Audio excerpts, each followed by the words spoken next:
How's it going, everybody? Greg here, Greg Gary's Media, here with another episode of Discog Devil, where I go over the worst of best in an artist's discography. And this week we're going over Minnesota's P.O.S. The rapper P.O.S. He's not a piece of shit. Founding member of indie hip-hop group Doomtree, also involved with the punk band Building Better Bombs, as well as the electronic experimental collective Marijuana Death Squads. P.O.S. is musically a very talented and varied individual. Starting off in the punk scene in the late 90s, in the early 2000s, he started rapping under the collective Sino Species. I'm probably mispronouncing that. But then 2004 released his official solo debut, Ipecac Neat, and has since been doing very, very interesting styles of hip-hop, where he blends this underground sound with some punk rock, some indie rock, and some electronic elements, all sort of varying depending on which album that you listen to. I got into P.O.S. around 2009, 2010, back when MTV2 used to play music. Remember that time? God, I am fucking old, aren't I? Not really, I'm only 23, but I guess I can still bitch a little bit. That was around the time period where pop rap was pretty big, southern hip-hop was pretty trending. I think that was around the time that crunk kind of died out. During MTV2's Sucker Free Countdown, there were two artists I discovered during that time that I ended up becoming a big fan of. Funny enough, they both have 5 albums, but their styles are completely contrasting. Tyler, the Creator, with Yonkers, and P.O.S. with Optimist. And P.O.S. clearly stood out from the rest of the list because nothing sounded like what he did. The Optimist single, P.O.S. has this pretty chill voice, almost like spoken word practically, over this really nice beat. And then in the later, I think last third of the song, there's like this distortion, almost screaming toward the end of the song that just adds this extra quality that I didn't know you could do with rap at the time. And I was, back then, and still am to an extent, a huge fan of Linkin Park. This was a style and approach to fusing rap and rock that I had no idea about. So I really gravitated toward P.O.S. the second that I heard him. P.O.S.'s style has always varied throughout the years, so it's always been interesting to see what kind of quality each album sort of presents with these multitude of influences that he sort of experiments with. Kind of crazy, the fact that he only has 5 albums. I mean, you could count his most recent one with his group 4 Fists that was released this year, but I'm going to be focusing solely on his solo albums for this video. So there's only going to be 5 albums I'm going to be talking about, which kind of sucks, but the way that I do these videos, as long as you've been in the music scene for 5 years and you have 5 albums minimum, and it works. Without me rambling on any further, this is Discog Devil P.O.S. Let's go.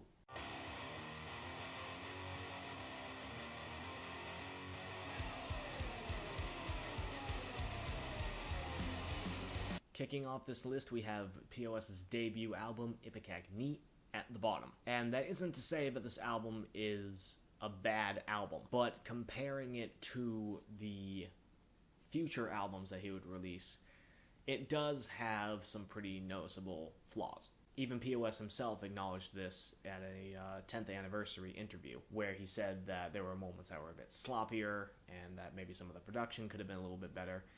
And this album is very raw to both extents, which I think benefits P.O.S.'s very punk delivery.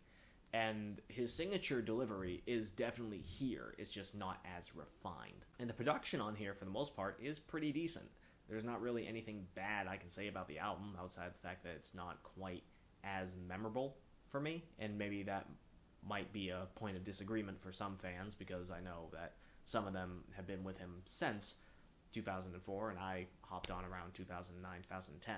So maybe the album just didn't click for me as it is for others. And I mean, that's kind of the point of these lists. It's my list, your list might be different. On this album, P.O.S.'s flow isn't quite as refined, it's not as sharp. A lot of it does come off as very fast spoken word, with P.O.S. trying to cram a lot of words in when he can. Still a very good delivery. It's not like he's offbeat on any of these songs from what I can remember. His lyrics are definitely front and center.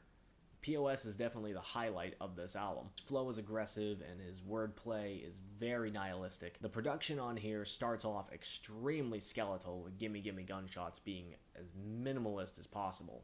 So it does kind of throw you for a loop, because a lot of hip-hop albums you expect to have a massive banger opening it up, and this is the complete opposite of that. It's not a sleeper hit by any means. It's definitely one that, you know, isn't going to immediately catch your attention. But I suppose to an extent that might be to P.O.S.'s benefit, because it does make you focus on him. For me, this album just isn't as memorable. Granted, I've listened to the other albums significantly more than this, so, you know, maybe if I listen to this maybe a few more times, maybe I could go back and revise this list a bit. It does have a good sense of what P.O.S. wanted to do and where he was going. It has a very underground sound. It has P.O.S.'s very signature punk delivery, but it's just not as refined or memorable in terms of hooks, in terms of production, and even sometimes in terms of wordplay. I didn't really have anything in my notes here that really stood out to me significantly. That's not to say that the album is bad by any means. To me, I just feel that the albums that he released after this were just superior. However, if you do want to check out P.O.S. and you want to start from this album, I'd say go for it. For the next album on this list at number 4, we have We Don't Even Live Here, released in 2012. This album definitely showed a little bit of a stylistic shift for P.O.S., especially considering the first 3 albums up until this point were very underground, very punk oriented, very underground oriented. Here, the production is stepped up a little bit, it's a bit more polished, and the styles in which P.O.S. raps over here are much more varied and arguably a little bit poppier, a little bit more straightforward, a little bit more mainstream, per se. And which isn't really a bad thing. I think the first 2 tracks off here are extremely strong, with Bumper and Fuck Your Stuff. Bumper has this extremely awesome rock-influenced drum loop, and P.O.S. is just flowing over that song. And Fuck Your Stuff, one of the best hooks I think P.O.S. has ever had on any song. It's a very awesome, still punk in its message, but I could see a lot of people gravitating toward this song because it definitely has a very accessible sort of flavor to it. This album definitely does well with some of the production and some of the hooks, I think, being really, really catchy, but I think the main issues I have with this album usually revolve around the fact that it's inconsistent. Going from Fuck Your Stuff into How We Land, which features Justin from Bon Iver, is a very poppier track. It's not bad, but transitioning from Fuck Your Stuff, it does sound a little bit off. It's definitely different compared to what you've heard of P.O.S. on previous albums. I can understand some people seeing Bon Iver on the list and going, where the fuck does this fit in? As the album goes on from there, you can tell that some songs are just stronger than others by miles. The more pop-influenced tracks being the one with Bon Iver, How We Land, Wanted, Wasted, following that up, are okay. They're not super great. Wanted, Wasted, I think it's just the production isn't quite as strong or as hard-hitting. It has a pretty decently catchy piano loop and has a nice little string section toward the end. But overall, it's not super memorable in terms of P.O.S.'s wordplay or an overall impact kind of thing. The more electronic influenced tracks, such as Get Down and Weird Friends, are just weird. They're not, again, bad, but they're not great either. I think Get Down, out of the 2, is easily the better of them. This really weird kind of clubbish sort of production to it. Weird Friends just has this really kind of scattered EDM kind of sound that's like a really aggressive, kind of like something that you might run to in like in the early 2000s action scene. He even has kind of like a post-hardcore sounding track that ends the standard version of the album, Piano Hits, which is actually one of my favorite tracks on here. But there's so many different stylistic shifts in between that as a front-to-back listen, it is very incohesive. And it's a little bit jarring at times when the track styles switch. P.O.S. remains the highlight on this album. He himself still has a lot of lyrical bite, and he still has his signature delivery and tone in his voice that you can never mistake when P.O.S. is on a song. This album, I think, for me, has some really strong highlights and, unfortunately, a fair amount of low points. So that's why this album is at number 4.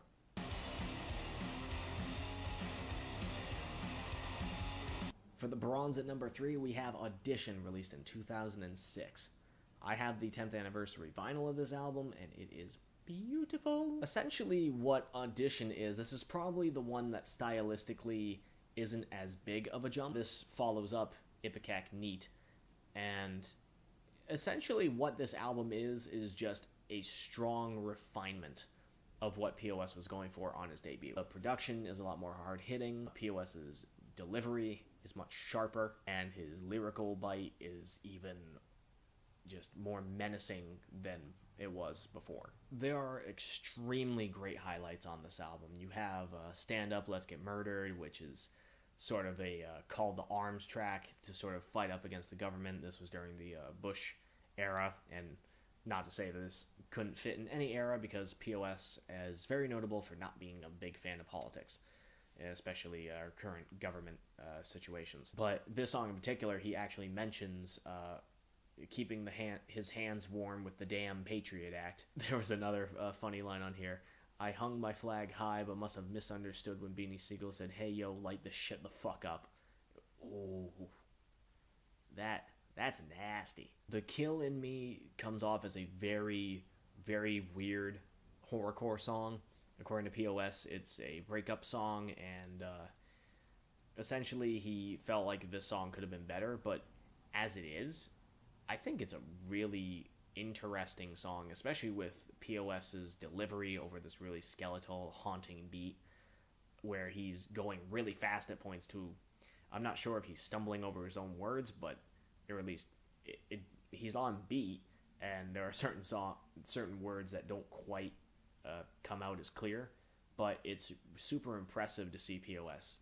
rapping like super fast in like spurts. Bleeding Hearts Club was the lead single from this album, and I think it's a really strong single. It has this very melodic guitar picking melody that loops throughout the song with P.O.S. and Slug from Atmosphere, and they're in both verses talk about an addict who they both love, and they're trying to help out so that she can tear down this addiction, that she can break free and be her own person and not succumb to the stresses that are in her life. I mean, overall, this album has extremely hard-hitting production, hard-hitting lyricism, and it's just a massive step up from the debut that I feel that if there was any musical justice in the world, this album would have gotten bigger. Should have gotten more mainstream attention, but at the same time, there's not a lot on here that I think really would have been as mainstream of an appeal outside of maybe Bleeding Hearts Club. Regardless, it's a fantastic album. Check it out. Next on this list for the silver at number 2, we have Chill Dummy, released in 2017, one of my favorite albums from that year. This was the first album in 5 years. After We Don't Even Live Here, P.O.S. had some kidney failure, and he got a kidney transplant. On the second anniversary of his transplant, in 2016, he released the first single from this album, Sleeper Drone Superposition, which was an 8-minute, very electronically influenced track that has, oh god, how many features are on here? A lot of them. A lot. When I heard this song at first, I was fucking floored, because P.O.S.'s flow on here, his aggression, it was just nice to hear again. Something fresh that You haven't heard from him in 5 fucking years. It's about time that he finally had something. I didn't know what to expect because at the time there wasn't a new album that was announced. I think maybe there was a hint that, he was working on something new, but this kind of just came out of nowhere. And all of a sudden, at the beginning of 2017, we have a new record. And it is fucking phenomenal from start to finish. This album is very much electronically influenced and also has a bit of an indie electronic influence.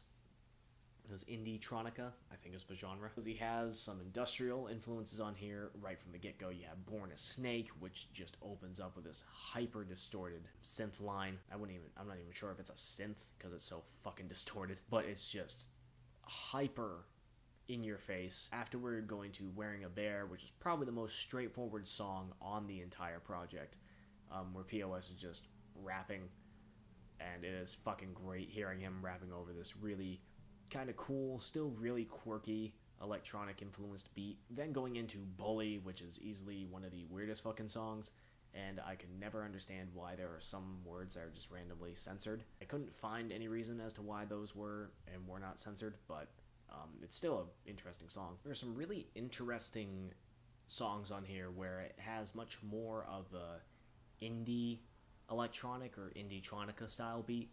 So songs such as Faded, Pieces of Ruins, and Thieves and Kings all have these really, really beautiful synth compositions that are... Pieces and Ruins comes off as a pretty nostalgic song with him rapping about the places that he loves, and all the places that he loved are now in ruins, where he has a very positive take of where they were back in his childhood, where he was growing up, and then now he returns to them, and they clearly are not the same. And Thieves and Kings are essentially him rapping about, we can live like thieves, we can live like kings. They're pretty much the same thing. And I could go on about this album all night if I wanted to, and do a track-by-track review, but then this video would be way too fucking long. One of my favorite tracks, Roddy Piper, it just sounds beautiful, and even if I don't quite understand the context of every little thing that P.O.S. says, from my interpretation, it's pretty much P.O.S. rapping about, people who, don't believe in me can, fuck off, and the chorus is basically him telling everything to fuck off because he's trying to sleep. He doesn't need these problems, doesn't need these issues. The album ends on the single that was released in 2016, which is the Sleeper Drone Superposition, and it just ends the album perfectly, with such that weird intensity. And just listen to this fucking album. It is by far, I think, one of the best albums of the decade, and it was easily one of my favorite albums of 2017 for a reason. And I do believe this is easily one of P.O.S.'s best albums. At number 1 for the gold, we have the first album I've ever heard from P.O.S., and I personally still think holds up to this day. Never Better, released in 2009. If I had to make a list of best albums of the 00s, I'd say Never Better would be pretty high on that list. And not just because, I heard it in high school and it's nostalgic. I mean, I still listen to this thing to this day, not just for nostalgic reasons. This thing just holds up so well because there's no album that fucking sounds like it. This album has such a punk influence in not only how P.O.S. delivers his wordplay and just delivers his flows, but also the production heavily samples punk. There's a song called Savian Glover that directly samples 5 Corporations from Fugazi, and it's fucking beautiful. There's the super melodic Purext, which is just super drum intensive, and which, speaking of drum intensive, the second track on this album, actually, Drum Roll, just sounds super militaristic. This raw snare recording is just the entire backdrop, and this guitar distortion ringing out into this chorus of just chanting, pretty much being absolutely fucking nothing but Doomtree. And of course there's the song Optimist, which is probably the poppiest song on the album, and that's not I'm not saying poppy as a detriment. On here, it's just a very melodic, very calm song compared to the rest of the album. But it's such a nice earworm of a song, not just because of the cup song style beat, but just the really mellow chord progressions throughout the song. And P.O.S.'s delivery is just calm and relaxing, and it's an uplifting song about being yourself and rising up from the depression of society weighing down sort of norms on you. The final 3 tracks on here, which are the title track, The Snake, or The Brave and the Snake, and Handmade Handgun, are all very dark songs, but the way in which that darkness is approached are just incredible. And the fact that each one goes into each other perfectly. Really, every single track on here is fantastic. Even some of the songs that are a little more straightforward, like Goodbye, probably has the most traditional hip-hop kind of sound, or a backpack rap sound, I'd say. And even then, I wouldn't say like that song is fit for radio per se. P.O.S.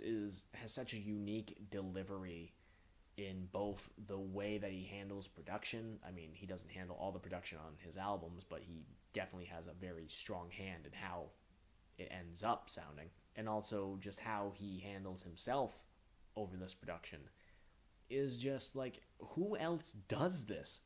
I haven't heard anyone mix punk and rap in such a way without coming off extremely either corny or bad in execution. Never Better is easily my number 1 album on this list, and when I say easily, I still love the hell out of Chill Dummy, but this album is by far, I think, P.O.S.'s best album. And I hope that, even though this album says never better, I hope that he continues to get better and release something that's even better than this. So I think that's going to do it for this episode. I hope you guys enjoyed. Let me know down in the comments below what your favorite P.O.S. albums are from worst to best, and also what songs of his are your favorites. I'm going to have a playlist, a Spotify playlist in the description below of my key 3 from each album. Like, comment, subscribe, the YouTube shtick. Check out the playlist for the previous episodes where I've gone over So Far Spose, AJJ, Introduction Jihad, and Enter the Haggis. And stay tuned for even more episodes of Discog Devil, where I'm going to go over the worst and best of other artists who are on an independent scene or have succeeded on this independent level. My name is Greg, Gregarious Media. See you guys in the next episode.